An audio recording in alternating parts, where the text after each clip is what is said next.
In the early morning of March 4th, 1998, the quiet village of Dane, Wisconsin was confronted with the unthinkable. Father Alfred Kantz, a local Catholic priest, was found in a pool of blood inside his church school, his throat brutally slashed. A teacher arriving for work discovered the 67-year-old's body. This brutal slaying of a priest inside a sacred place shocked the community and shook the village to its core, and to this day, the case remains unsolved. Father Alfred Joseph Kantz spent over 30 years as pastor of St. Michael's Parish in Dane and was known as a hardcore traditionalist. He celebrated Mass in Latin and was an expert in canon law. He also co-hosted a Catholic radio program, and his uncompromising conservative stance put him at odds with some more liberal church leaders. Parishioners recall him as devout and outspoken, a priest unafraid to confront what he saw as evil, whether within the church or in the wider world. On the night of March 3rd, 1998, Father Kantz recorded his radio show with his friend Father Charles Fiore and returned to St. Michael's around 10. About 10:30 that evening, he spoke with another priest by phone. Father Fiore later noted that Kantz had seemed unusually troubled that evening. Sometime after that last phone call, violence struck. Shortly before 7 the next morning, teacher Brian Jackson unlocked the school and stumbled upon a gruesome scene. Father Kantz's body lay in a hallway near his apartment door, his throat cut. The priest had also been stabbed and had bruises on his hands, indicating he fought back. A former boxer, Kantz likely injured his attacker as well. Investigators found blood believed to be the perpetrator's, yielding a partial DNA profile. Yet all the doors were still locked, with no sign of forced entry. Police launched the largest investigation in Dane County history. They interviewed over 2,000 people, but few solid leads emerged. The DNA evidence proved frustrating. The suspect profile was too incomplete to match anyone in the database. Over the years, detectives have chased many leads and retested evidence with new technology, but no one has ever been charged. There are a number of theories on why this happened to Father Kantz. One prominent theory holds that Father Kantz was targeted because he had learned too much about corruption in the church. I know that many may be wondering if he was attacked because he had been involved in serious misconduct and impropriety. However, the evidence in 1998 suggested otherwise. Now, you may have noticed there that I said, the evidence in 1998, so trust me, I'll be getting into those sort of allegations as well. Father Kantz had been assisting efforts to expose this sort of disturbing misconduct by clergy. When he was slain, he was involved in assisting the authorities in a case of a bishop accused of covering up this sort of disturbing behavior amongst priests. Some suspect he was on the verge of blowing the whistle on a network of corrupt clergymen and that someone silenced him. Detectives did explore this angle, even interviewing colleagues involved in those investigations, but they never found proof that a church conspiracy was at play. In recent years, authorities have downplayed this theory, though it hasn't been entirely ruled out. Notably, however, some have speculated that he was only assisting the authorities with investigations to find out what exactly they knew. In essence, under this theory, he wasn't trying to help so that he could bring evildoers to justice and root out these forces from the church. Rather, he was doing it so he could see if the authorities had any dirt on him, or perhaps as a future safeguard against claims brought against him. After all, if he was known as a crusader and whistleblower against corruption and cover-ups of this disgusting behavior within the church, this may have shielded him. This theory was entirely speculative until 2023, when someone did come forward with allegations against Father Kantz. Whether these allegations are true or not isn't clear, and the authorities have noted that he was the parish priest in the area for 30 years. Notably, The priests who took part in this chilling activity tended to be moved around by church authorities to help cover up the sick crimes. As such, they tended to have short tenures wherever they went, so Father Kantz doesn't fit the typical profile of one of these priests. However, all that said, there are numerous cases of priests who did serve in one area for a long period of time who were indeed guilty of these heinous offenses. Another theory centers on a sinister otherworldly possibility, a satanic or occult motive. Father Kantz was friends with Malachi Martin, a famous exorcist who speculated that the slaying might have been a Luciferian attack, essentially a ritual slaying by a satanic cult. This gained traction when a mutilated calf was found on a farm near Dane just days before the attack, sparking rumors of an animal sacrifice in advance of the deed. However, investigators found no hard evidence of occult activity. The sheriff noted that Kantz's throat was cut to one side and that his body showed no other signs of ritual desecration. In short, the satanic theory grabbed lots of headlines but remains unsubstantiated. Closer to home, investigators considered personal motives. Early suspicion fell on Brian Jackson, the teacher who found the body, simply because those closest to a victim are often scrutinized. Jackson cooperated fully and was never charged, and later DNA tests confirmed the blood did not match him. Detectives also wondered if Father Kantz had angered someone in his community. He was a strict old-school priest and had made some unpopular decisions in his parish. Rumors swirled that he'd become much too close to a married woman in the congregation, provoking a jealous husband. In fact, investigators later found out that Father Kantz had been engaging in relationships with multiple married women within the congregation. Yet another angle is a burglary gone wrong. In the weeks around the attack, a rash of church break-ins was plaguing the region. Perhaps a thief entered St. Michael's at night, expecting to steal valuables, and was confronted by the priest. Kantz was known to sometimes leave collection money unsecured for days, which could have tempted an intruder. Police did investigate a couple of suspects, with histories of stealing from churches, but those leads fizzled out, and the individuals were cleared. Still, detectives consider it plausible that the slaying happened during an attempted robbery, and they have kept the interrupted burglary theory on the table. It's also important to reiterate that Alfred Kantz was a boxing priest, which a quick Google search tells me isn't as uncommon as you'd think. Anyway, basically, he's the sort of priest who may not have turned the other cheek if someone attempted a robbery. He may have attempted to go a bit more Old Testament on a robber and paid dearly for it. After 25 years, Father Alfred Kantz's slaying remains one of Wisconsin's most notorious unsolved cases, a cold case that continues to frustrate investigators. From whispers of cult involvement and church cover-ups to personal grudges and a botched burglary, every theory has been explored, yet every lead has hit a dead end. Detectives still hope that someday new evidence or a confession will finally bring the truth to light. Now, if you're a regular viewer or listener of my channel, you may be able to guess what I'm going to say next. This is clearly a case that could be solved with genetic genealogy, and given the high-profile nature of the case, I'm somewhat surprised this avenue hasn't been investigated yet. Well, I should say, it hasn't been publicly announced the authorities are trying this, and this may be because they fear the perpetrator will flee the country.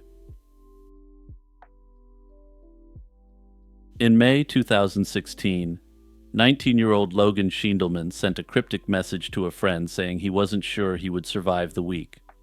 Days later, his black Chrysler Sebring was found abandoned along Interstate 5 in Washington, with his wallet, phone, and even snacks still inside. Logan himself had vanished without a trace. The strange circumstances of his disappearance baffled investigators and left his family desperate for answers. Logan was born and raised in Tumwater, Washington, by his grandmother Ginny. A popular student and talented football player in high school, he was known for his humor and friendly nature. Being Arab, Caucasian, and black, however, sometimes left Logan feeling out of place. A racial incident toward the end of high school upset him greatly and led him to cut off contact with several friends. After graduating in 2014, he attended Washington State University for 1 year, but his grades slipped and he dropped out, moving back home with his grandmother. By 2016, Logan was working odd jobs and trying to figure out his future. Family members noticed he had become more withdrawn and anxious, and he expressed unease about his sister Chloe's live-in boyfriend. In the weeks before he vanished, Logan's grandmother feared his frequent smoking of the street cabbage was making him paranoid. He was a young man at a crossroads, uncertain about his identity and direction, which makes his sudden disappearance all the more perplexing. On the morning of May 19, 2016, Logan told his grandmother he had an epiphany about his life and would be going away for the weekend. Ginny had to leave for work, so their conversation was cut short. When she returned home that evening, Logan and his car were gone. At first, Ginny assumed Logan might be visiting his mother in Olympia, but by May 22nd, when no one had heard from him, her worry turned to alarm. Before contacting the police, she drove around town and called Logan's friends, but found no sign of him. Finally, she contacted the Thurston County Sheriff's Office and officially reported Logan missing on May 23rd. Only then did she learn that Logan's car had actually been found abandoned on the highway and impounded on May 20th, 3 days earlier. That afternoon on May 20th, multiple drivers on Interstate 5 had called 911 to report a black convertible drifting across lanes near milepost 92, south of Tumwater. The empty car coasted across 3 lanes and bumped against the median barrier. One truck driver told police he saw a man jump out of the passenger side of the rolling vehicle and run into the surrounding woods. The man was described as white, about 6 feet tall with light-colored hair, a description that clearly didn't match Logan. By the time state troopers arrived, the mystery man was gone, and Logan's Sebring was sitting empty on the shoulder. Inside the car, officers found Logan's personal belongings left behind. His wallet, with ID, cards, and cash, cell phone, keys, and a bag of recently purchased snacks were all in the vehicle. Notably, Logan's EpiPen for his severe peanut allergy was also found there. To his family, this was a chilling sign that Logan had not planned to be gone long. He wouldn't have left without such a vital item. The car was towed, but unfortunately it hadn't been processed for evidence at the scene due to the initial confusion. By the time investigators realized its importance, any forensic clues it held were likely contaminated. After Logan was reported missing, authorities launched an extensive search. Police, volunteers, sniffer dogs, and helicopters scoured the wooded area near where the car was found, but turned up no sign of Logan or anyone else. Detectives dug into cell phone records and other data. Logan's cell phone activity showed a puzzling path on May 19th. It traveled south on I-5 from Olympia, down to the Vancouver, Washington area, about a 2-hour drive, then back north toward Tumwater later that night. This suggested that Logan, or at least his phone, covered a lot of ground the day he disappeared. Investigators also gathered any odd tips. In the early morning hours of May 21st, a driver reported seeing a half-dressed young man wandering near Interstate 5 in an area known for transient activity. This led to speculation that Logan might have been disoriented or in distress, but a patrol search didn't find the individual, and it remains unclear if that sighting was related. At one point, An apparent check-in from Logan's Facebook account at a local airport led family to wonder if he'd flown somewhere, possibly to meet his estranged father overseas.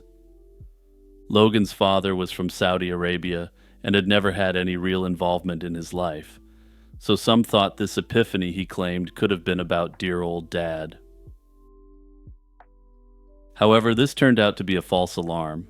The check-in was described as an old post resurfacing and not a real-time event. Over a year later, in mid-2017, a new witness came forward that shed more light on the highway mystery.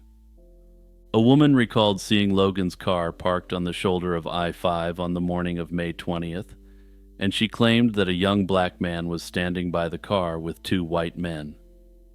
One of the men was described as tall and skinny with scraggly blonde hair and ill-fitting clothes. Police released a composite sketch of this unidentified man based on her account.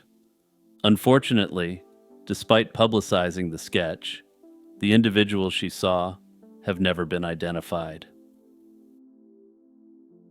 Detectives interviewed those close to Logan for leads. Given the reported friction at home, Chloe's boyfriend was questioned, but he passed a polygraph test, and investigators found no evidence tying him to Logan's disappearance. Logan's family also noted his increasing paranoia and personality changes before he vanished, suggesting he might have been struggling with mental health issues. In the end, police couldn't find any concrete evidence of foul play, nor any proof that Logan is still alive. The case remains a baffling blank, an investigation with plenty of strange clues, but no definitive answers. With no resolution, several theories have been proposed to explain what happened to Logan. Many believe that Logan may have left on his own to start a new life. Some of his relatives believe he was overwhelmed by his identity struggles and personal issues, so he deliberately walked away from his life. While this theory seems to be quite popular online, there's some obvious problems with it. First, it struggles to explain why he would abandon his car in such a dramatic fashion, which would simply draw more attention to his case rather than less attention. If he wanted a clean break from his previous life, tossing together all the elements of a bizarre mystery is clearly not the way to do it in a quiet way. But perhaps most importantly, why would he leave behind essential items, including his EpiPen, a device that he needed to literally save his life? To me, this latter piece very strongly suggests that no, this was not voluntary in any way. Another theory is that Logan's disappearance involved foul play connected to dope. Although he was only known to use pot, some speculate that on May 19th or 20th, he might have gotten mixed up with dangerous people. Those who knew Logan, however, doubt he would have gotten involved with harder stuff. It's also been posited that he could have had an accidental overdose and that others disposed of him in a panic. Again, though, it's important to remember that this is extremely speculative since he was only known to smoke weed. Perhaps the most common idea, though, is that Logan suffered something from within. Logan could have experienced a mental health crisis or psychotic break that led him to behave erratically and disappear. His family observed that he had been paranoid and not acting like himself shortly before he went missing. Under this scenario, Logan might have wandered off into the wilderness while acting under a delusional framework. The Pacific Northwest is full of vast, thickly forested areas that are simply not possible to fully search, so the fact that intensive searches failed to find him doesn't rule this out. Others have added that his age is roughly when people tend to experience their first psychotic episode, if they're going to experience one in their life. Further yet, his overusage of the grass during this period could have exacerbated his underlying problems. Given the tensions at home, some in Logan's family have wondered if an altercation with his half-sister's boyfriend could have escalated into violence on the day he disappeared. In this theory, the highway incident might have been staged to cover up what really happened to Logan elsewhere. Others have speculated that the two men seen with Logan may have been friends of the boyfriend. However, police found nothing incriminating in the boyfriend's interviews and have not identified any person of interest among Logan's acquaintances.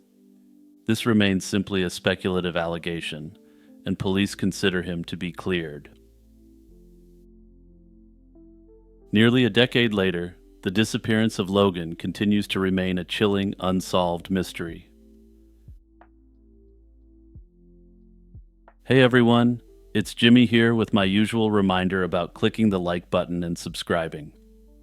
Also, don't forget to check out my podcast, Lazy Chill True Crime, by searching wherever you get your podcasts or clicking around in the description. Also, if you want your name up on the shout-out screen, make sure to get a YouTube membership or head over to my Patreon page.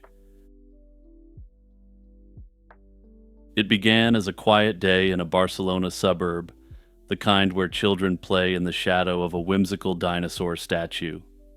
In Santa Coloma de Gramenet, just outside Barcelona, a father and his young son were out enjoying the afternoon when a foul odor stopped them in their tracks. It seemed to be coming from a large papier-mâché stegosaurus that had long stood near an old cinema. Curious and concerned, the father peered through a small gap in the dinosaur's hollow leg. What he saw inside made him recoil in horror. There appeared to be a human body wedged deep within the dinosaur. In that surreal moment, a family outing turned into a scene from a nightmare, the discovery of a corpse in an unlikely tomb. Police and emergency crews rushed to the scene, unsure what to expect from this grotesque find. The statue, once a cheerful advertisement for a now-defunct movie theater, was quickly cordoned off as a potential crime scene. The figure inside was indeed a man, contorted unnaturally in the belly and leg of the dinosaur. At first, he was an unidentified John Doe, his story as hidden as his body had been. Everyone wanted to know who this unfortunate soul inside the Stegosaurus was and why he had ended up there. Soon, fragments of the man's identity and background began to emerge. Authorities determined he was a 39-year-old local man who had been reported missing by his family only hours earlier. His loved ones had lost contact with him for a couple of days, a period during which he hadn't come home. In fact, his family had feared the worst. They even suspected he might have been sleeping on the streets while missing, not realizing just how dreadful his predicament really was. The man's name wasn't released in press reports, but it was clear he wasn't a drifter who lived a nomadic lifestyle. He had people who noticed his absence and were anxiously looking for him, and all of this was out of character for him. As investigators pieced together the timeline, a plausible reconstruction of what happened came into focus. In the quiet pre-dawn hours of Saturday, May 22, 2021, security cameras near the old cinema captured a lone figure approaching the dinosaur statue. The man found a way inside the massive Stegosaurus through a removable panel or hatch located on the creature's belly. It wasn't easy. The opening was awkwardly placed, and the man was of a very husky build, so he had to exert serious effort to squeeze himself into the Stegosaurus. The question of why he climbed inside the dinosaur became top of mind for investigators. We may never know for certain, but police developed a theory. They suspect that he initially looked in to investigate the inside of the creature when his cell phone fell into the interior of the Stegosaurus. In a fateful decision, he apparently wriggled headfirst into the statue's chamber and down into one of its hind legs, reaching for the phone. The narrow leg interior, which reportedly narrows to just 15 inches in width, became a deadly trap. The man slid in upside down and became stuck, unable to claw his way back out of the steep, confined tunnel he had entered. It was a perfect storm of misfortune. He was inverted, likely disoriented, and completely alone inside a structure that muffled any cries for help. Tragically, what followed was a slow and horrific demise. Investigators would later conclude from the autopsy that the man died from positional asphyxia. This means that he was essentially unable to breathe due to his body's upside-down position and the compression on his chest. He likely hung there in the darkness for many agonizing minutes or even hours, struggling in vain. With his head pointing down into the dinosaur's foot and his legs up in the air, the blood rushing to his head and the pressure on his lungs would have made it increasingly difficult to breathe.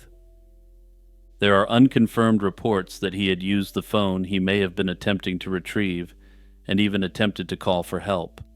But if he did, no help came in time.